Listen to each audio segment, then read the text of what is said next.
Usap-usapan sa social media ang video na ipinost ng netizen sa TikTok kamakailan.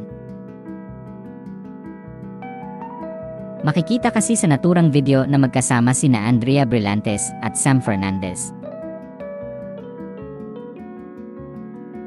Bukod pa roon, makikita rin sa naturang video na magkahawak ang kamay ng dalawa habang naglalakad. Batay sa naturang video, kuha ang mga litratong iyon sa Disfest 2025 na ginanap noong February 2025 sa Greenfield Sports Field sa Santa Rosa City, Laguna.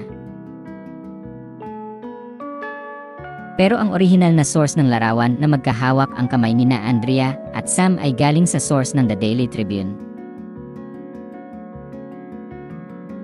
Sa ngayon ay wala pang pahayag sina Andrea Brillantes at Sam Fernandez tungkol sa estado ng relasyon nilang dalawa. Hindi ito ang unang beses na naispatang magkasama sina Andrea at Sam.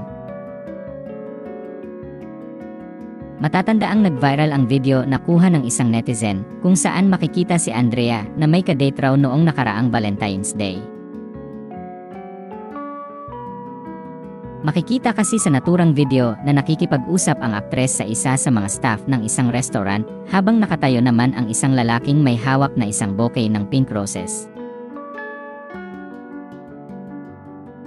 Sinabi pa ng isang Reddit user na nakita raw nito si Andrea sa mismong training ni Sam last year. Ipinost naman ng isang TikTok user noong December 2024 ang isang video kung saan magkasamang naglalakad sa isang mall sina Andrea Brillantes at Sam Fernandez.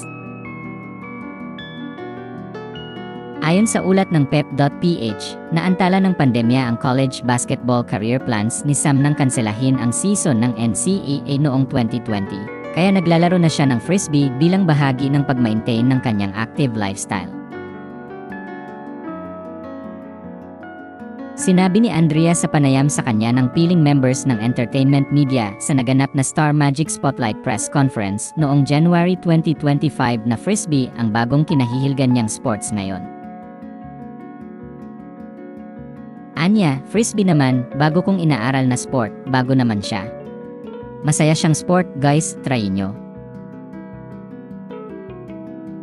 Samantala, napapanood si Andrea sa kapamilya series na FPJ's Batang Quiapo bilang si Fatima.